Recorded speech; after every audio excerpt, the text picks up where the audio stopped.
embodying future self. Yan ang i-discuss natin ngayon. So ano ba to? 'Di ba? I-assume mo na yung version ng future na gusto mo. Yan yung sinatawag ni Joe Dispenza na living in the end or embodying your future self. So ngayon pa lang talaga sa present, yung ambition mo, goals mo para sa sarili is i-embody mo na talaga siya. Meaning is i-assume mo na siya na ikaw na talaga yon, yung future version na yon sa present. So para siyang kasi pagka in-embody mo yan, the way ka mag-isip, the way ka kikilos, magsalita, posture, so everything follows. Kasi nga, yun yung pinapaniwalaan mo na tingin mo sa'yo. Kaya nga may shinare ako dati na taasan mo ang tingin mo sa sarili mo di ba? So yun kasi pag or kasama na yung mahalin mo yung sarili mo ng buong buo. So same din yun. So ang embodying your future self ay hindi lang basta pag-iisip na magiging successful ako. Ang tunay na konsepto nito ay kumilos, magdesisyon at mag-isip na parang ikaw na ang taong gusto mong maging. Ang identity ang nauuna, saka sumusunod ang habits at resulta. Kasi kailangan internal shifting muna. Ibig sabihin, nagdesisyon ka sa kalooban mo na magbabago ka talaga. Tapos, yung future version na napili mo, na napagdesisyonan ng kalooban mo, yun na yung i-align mo yung iniisip mo, nararamdaman mo, kilos mo, at kung ano pa man, di ba? Halimbawa, hindi mo sasabihin kapag yumaman ako, magiging disiplinado ako. Ang tamang mindset ay disiplinado akong tao, kaya natural na magiging resulta nito ang pagyaman.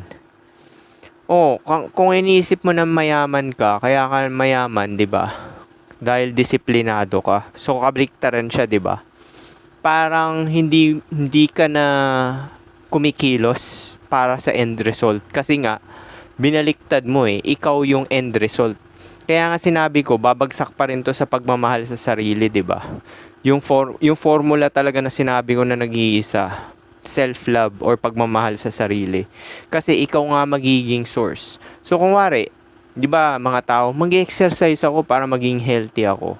Ang kabaliktaran niyan, ang healthy na tao ay disiplinado sa kinakain, nag-e-exercise.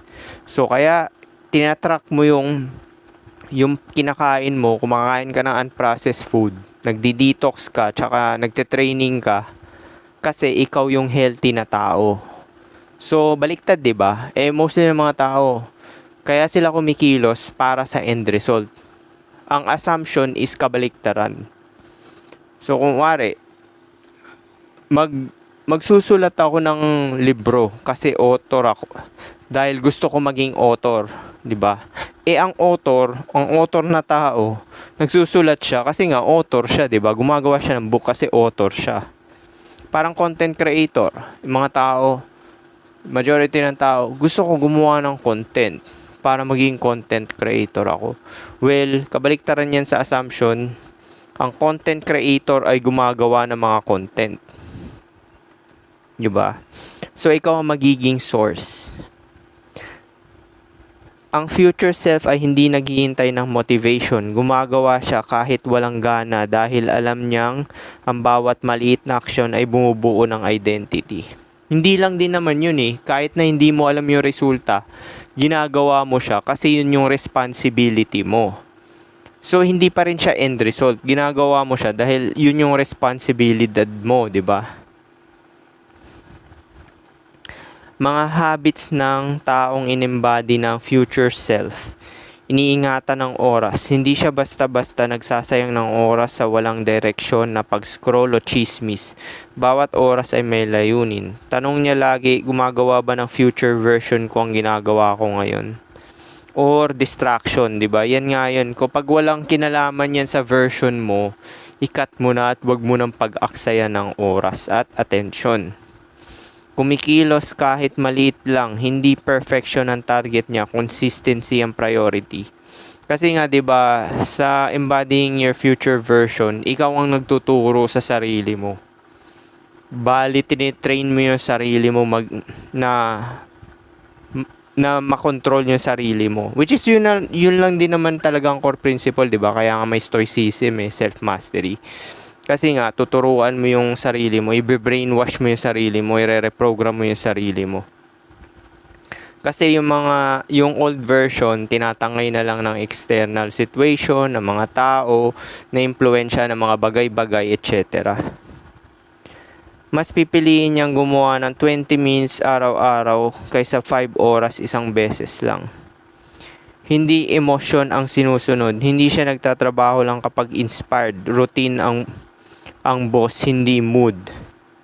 So yun nga yun, 'di ba? Baliwala na yan yung mga motivation or yung parang nagpapatangay ka sa dinidikta ng katawan. Ikaw na talaga yung magdidikta na pakilusin talaga yung katawan mo. Kasi nga ang control manggagaling sa self, 'di ba? Sa'yo. Hindi external or galing dun sa biological instinct and impulses mo, which is wired for comfort. So, nag-i-invest sa sarili. Araw-araw may natututunan. Books, skills, communication, health, financial education. Alam niya siya ang pinakamahalagang asset. Kaya nga, mag-focus nga sa sarili, 'di ba? Yun lang talaga magandang investment. Kasi ikaw rin talaga gagawa ng lahat-lahat ng gusto mo ma-experience. Kahit money, ikaw magme-make money. Relationship, ikaw rin ang magme-make ng relationship. Health, ikaw rin ang magme-make ng health.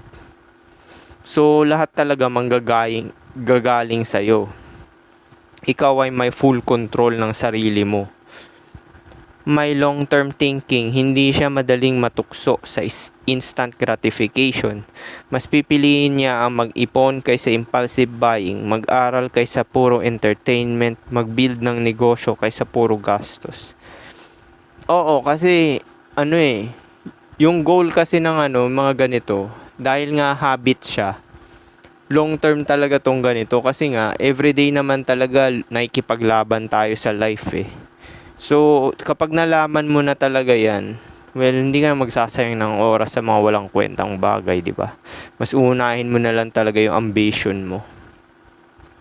Malinis ang environment. Ang kwarto, desk, cellphone at workspace ay organisado. Kapag maayos ang paligid, mas madaling maging productive.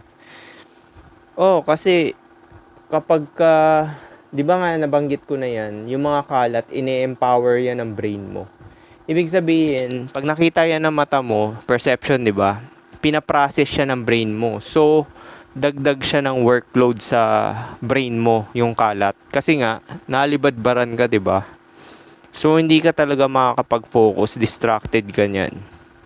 Or kahit hindi ka distracted, pigilan mo man, is by the fact yung presence sa maraming kalat is makaka-apekto pa rin kasi nga pinaprocess siya ng brain mo dahil nakikita mo nga, di ba? Pinoprotektahan ng katawan, sapat na tulog, regular na galaw, masustansyang pagkain hanggat maaari. Alam niya ang energy ang nagpapagana sa lahat ng goals. Kaya nga kailangan unprocessed food, sleep 8 hours, saka mag-train. Yan lang gagawin mo paulit-ulit. Hindi mo na kailangan ng beauty products. Ako, tingnan mo, di ba, 40 na ako. Wala naman akong linya sa muka. Kasi nga, itong mga ganito sinishare ko sa inyo, ginagawa ko rin talaga to. Hindi ako kumakain ng chicheria, delata, hotdog, or kung ano-ano. Tapos regular training din. Actually, mapipredict mo nga rin talaga yung yung death mo Kasi sinasabi nila, tatamaan ka ng cancer, hindi mo kung genetic yan, naniniwala ako dun. Pero kung wala kayong genetic, tas nagka-cancer ka, kasalanan mo. Dahil unaware ka sa mga toxic pollution, yung mga ganyan, di ba? Chemical sa cosmetic products, tsaka sa kinakain mo, processed food. So, predictable yan. Hindi yan basta-basta na lang lilitaw. Kagagawan mo yan. Gumagawa ng mahirap na bagay. Ang future self ay hindi tumatakbo sa discomfort. Alam niyang rejection builds confidence. Actually, walang rejection Data yan Matututo ka talaga ito.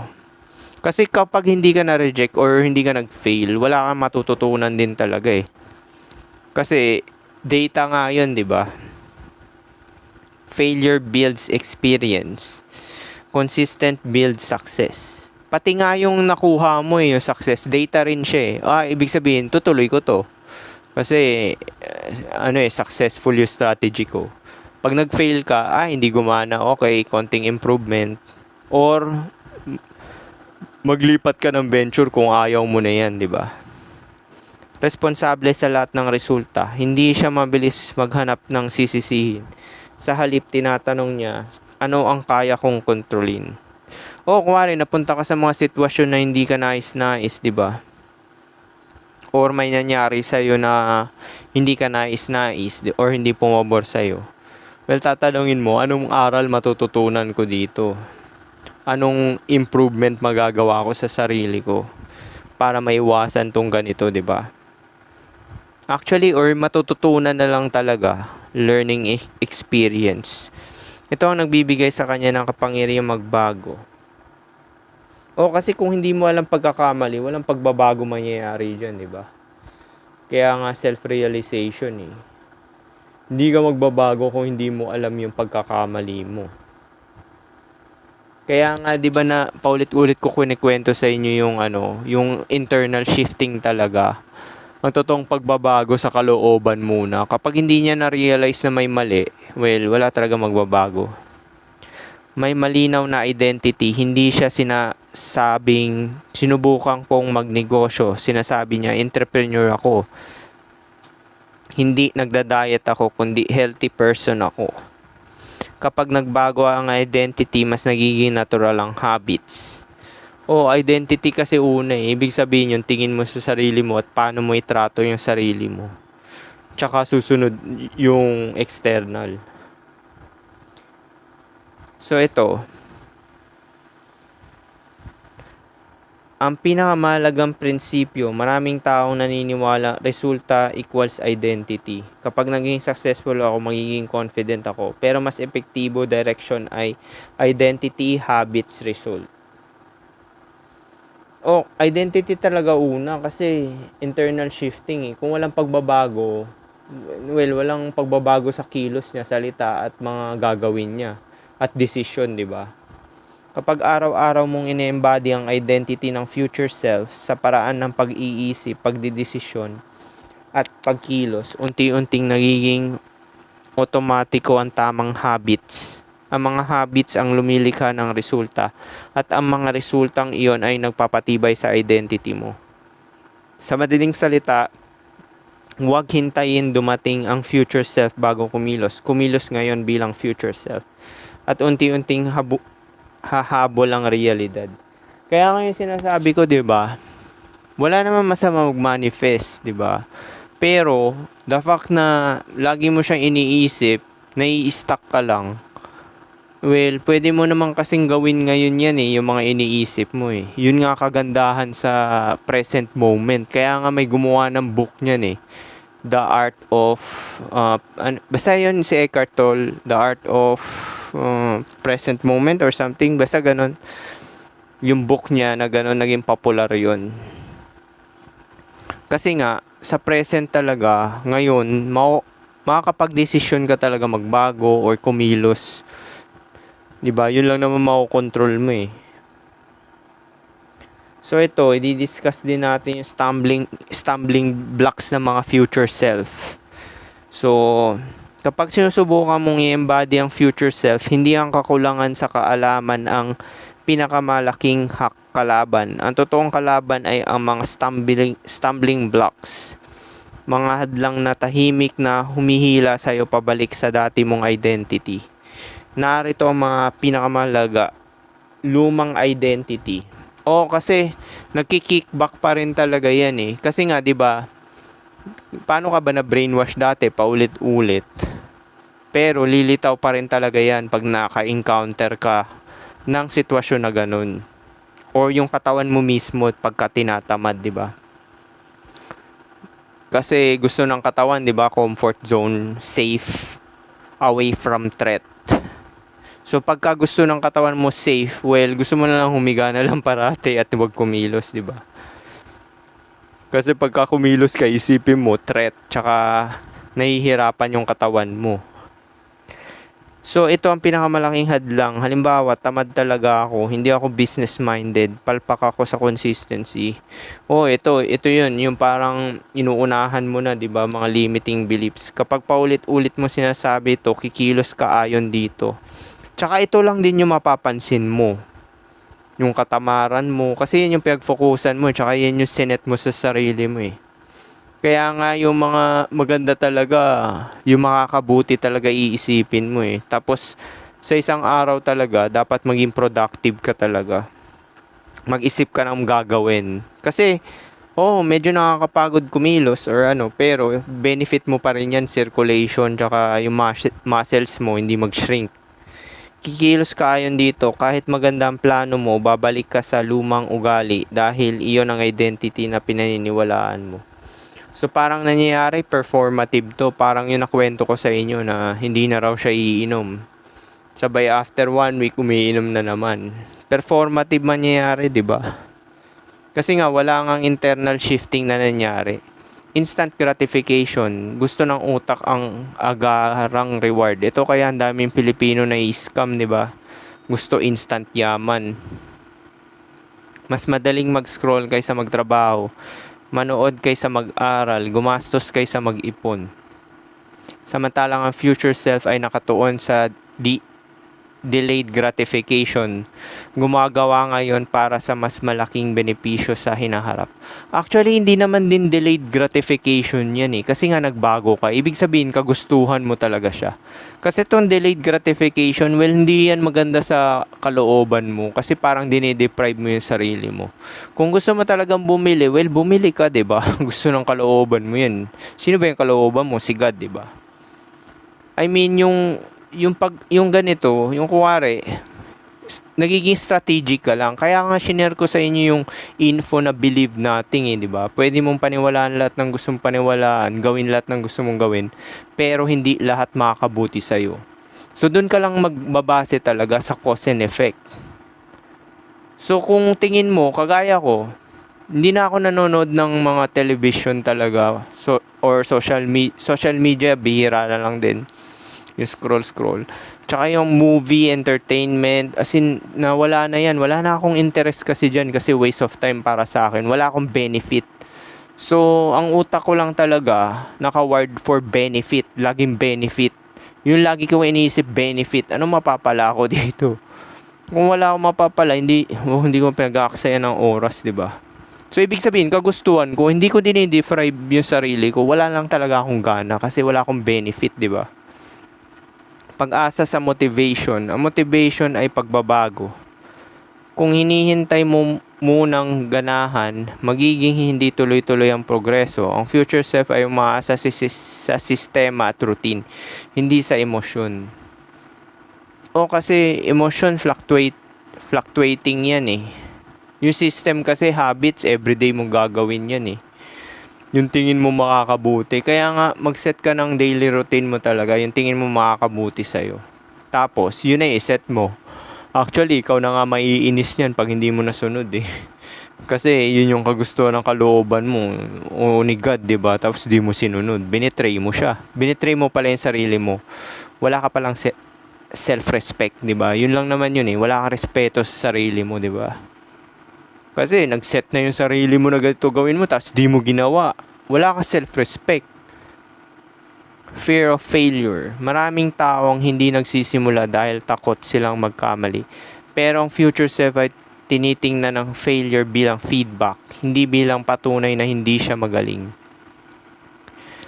Kasi yung mga tao na brainwash nga, di ba? Na kala kasi nila, kuwari mahirap sila or hindi sila healthy, is wala na talagang chance na mag-improve.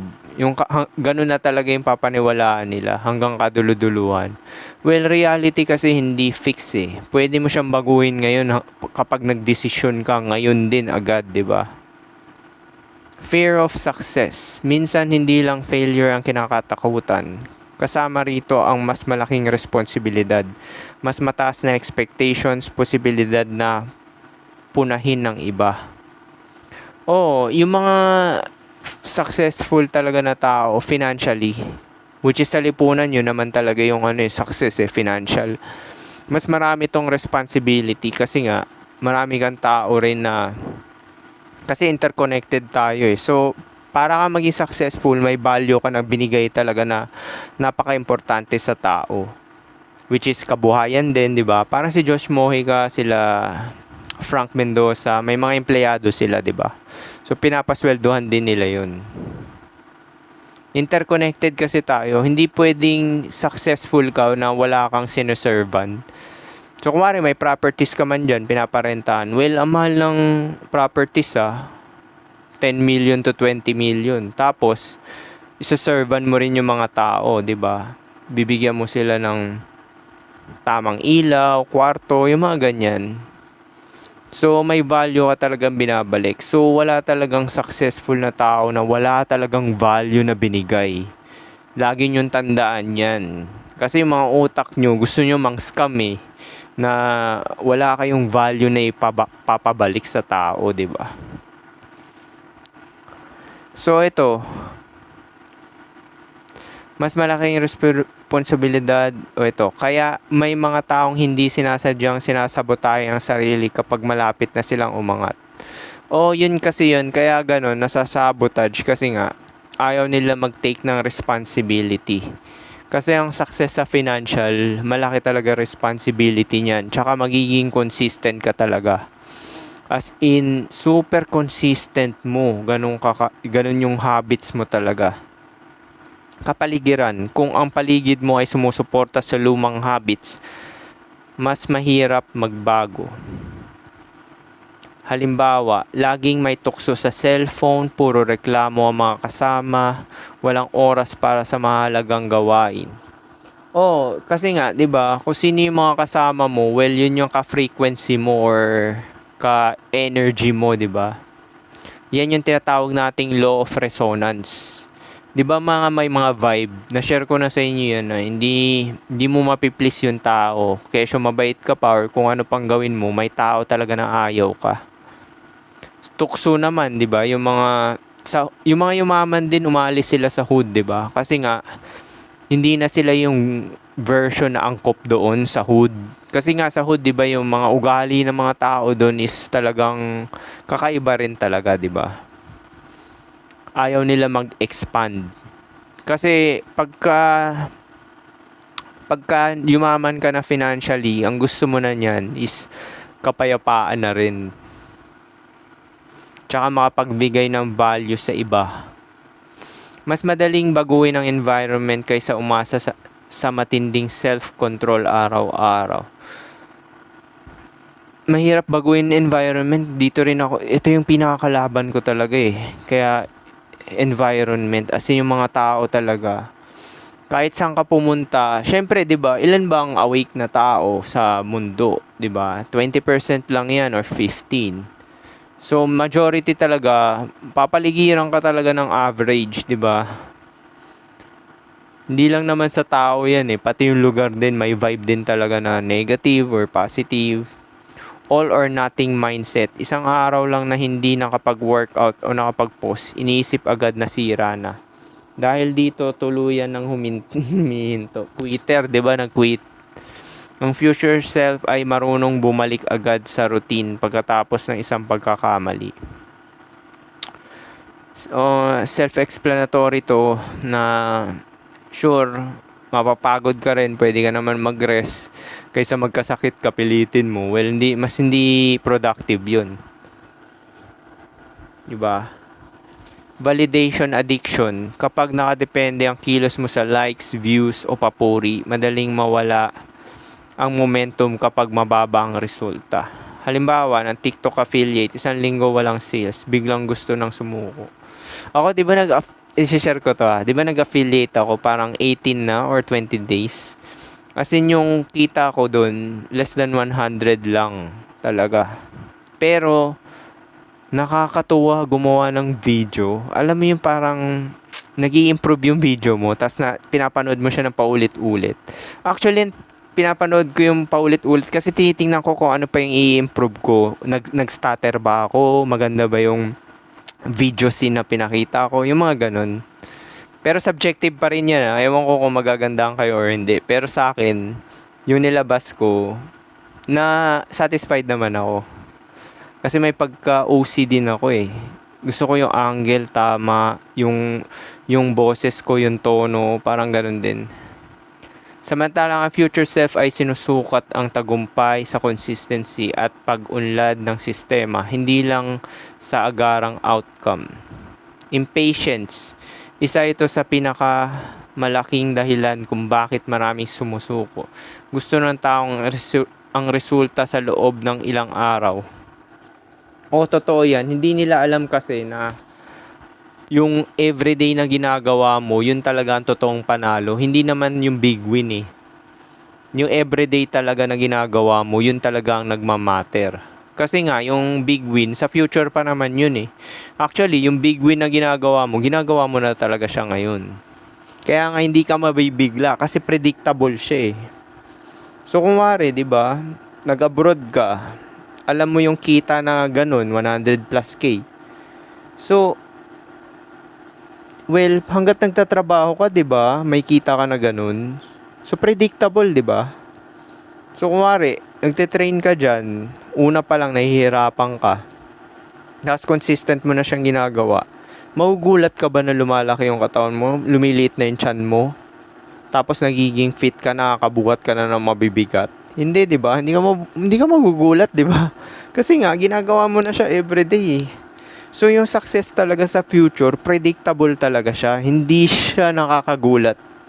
Kasi nga ginagawa mo na siya ngayon pa lang. So yung successful na tao, successful habits talaga yung ginagawa nila everyday. So hindi siya nakakagulat. Pero karamihan sa malalaking resulta ay bunga ng daan-daangan at o libo-libong maliliit na tamang aksyon. Actually, gagaling ka kasi. Marami ka natututunan, nagiging master ka at gumagaling ka sa paulit-ulit, 'di ba? Tapos, yun yung nagiging standards mo. Ayaw mo na mag-settle, 'di ba? So kung wari, ngayon may natutunan ako na video setup sa mga affiliate videos ko. Ayoko na bumalik sa dating mga pinopost ko na affiliate videos na parang random lang, 'di ba? Ngayon, mas strategic na yung ginagawa ko. 10. Cognitive dissonance. Ito ang hindi komportableng pakiramdam kapag ang bagong identity ay hindi pa tugma sa lumang paniniwala. O kasi yung subconscious programming, kapag hindi talaga nagbago yan, although mahirap talaga baguhin yan, pero pwede mo siyang makontrol kung aware ka na lumalabas siya, 'di ba? Halimbawa, iniisip mong entrepreneur ka na pero wala ka pang malaking kita. Natural na may boses sa isip na nagsasabing, sino ba ang niloloko mo? Ito yung imposter syndrome, 'di ba? Narinig ko to kanina, yung nakikinig nga ako sa mga successful video. Pero yung imposter syndrome na yan, well, dapat i-ignore mo yan. Kasi nga, kaya nga share ko sa inyo yung taasan mo ang tingin mo sa sarili mo eh. Kasi nga, well, wala namang pakialam yung mga ibang tao talaga sa'yo eh. Unahin mo na lang sarili mo, tsaka kung ano talaga tingin mo sa sarili mo. Normal lang ito, habang inuulit mo ang tamang habits, unti-unting nagiging tugma ang identity at realidad. O tsaka mamamalayan mo rin pagka talagang pinanindigan mo yon, yung embodying your future self. Ang mangyayari din is parang ngayon pa lang talaga sa present, ikaw na talaga yon. The way ka magsalita, the way ka kumilos. 11. Decision fatigue.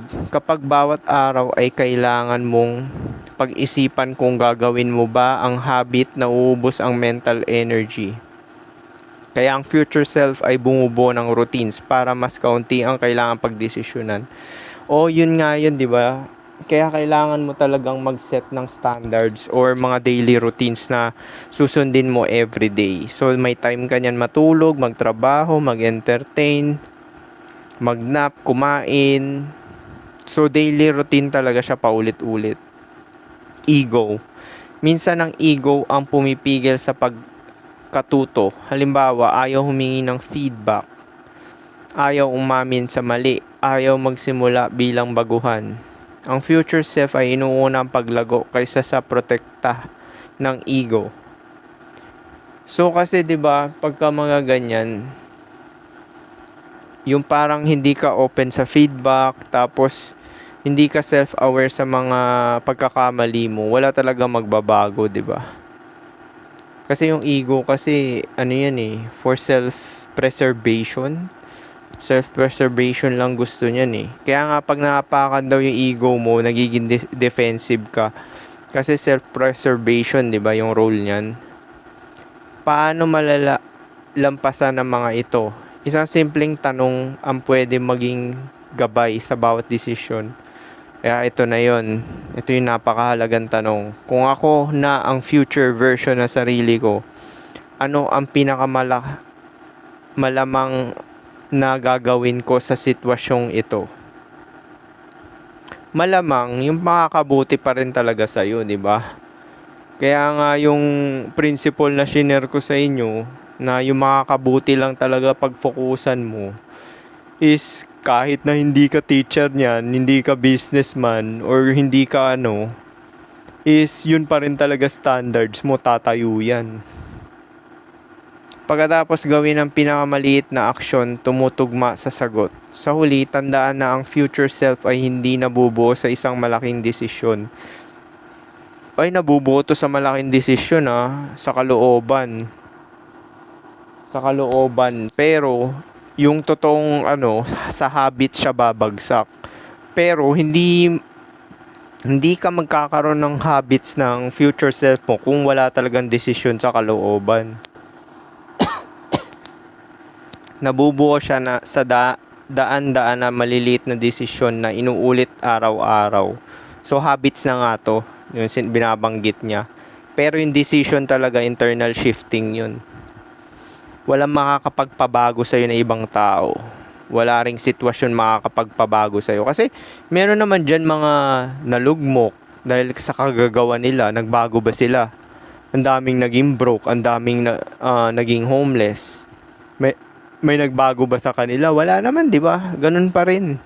So yan yung sinasabi ko, hindi ka mapapabago ng sitwasyon, ng ibang tao, circumstances, or etc. Ang pagbabago talaga, pinili mo, decision mo yan. Internal shifting, di ba? Actually, si God nga yun magpapabago sa iyo Kasi kung wala kang awareness of your being, hindi mo natuklasan sarili mo, walang magbabago. Hindi mo natuklasan siya, 'di ba? Sino siya? Si God, 'di ba? Hindi mo siya natuklasan. Hindi ka magkakaroon ng self-control. Yung matter yung magko-control sa iyo, external. Pati katawan mo, matter yan, external yan, 'di ba? Ang internal si God, kalooban. Ang bawat pagpili ay parang boto para sa identity na gusto mong maging. Kapag mas marami ang mga boto para sa bagong identity kaysa sa luma, unti-unting nagbabago ang ugali. At kalaunan, nagbabago rin ang buhay. So paano? Hopefully may natutunan kayo. Peace.